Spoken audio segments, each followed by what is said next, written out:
naman po ang magbibigay ng recognition. Ang ating mga PBA legends naman ang magre-recognize ng ating national team. And here's Ryan for more details. Ito po, ang bibigyan po ngayon dahil sila po ang binigyan ng parangal ng ating Kuya Daniel. Ngayon naman sila ang magbibigay ng parangal sa pinaka-importante po na talagang sinusulong din advocacy ng ating Kuya.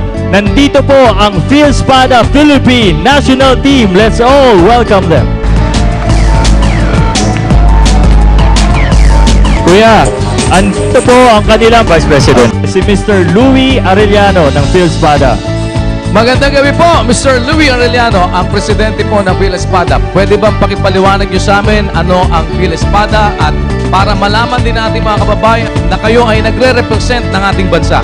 PhilSpada means Philippine Differently Abled for the Sports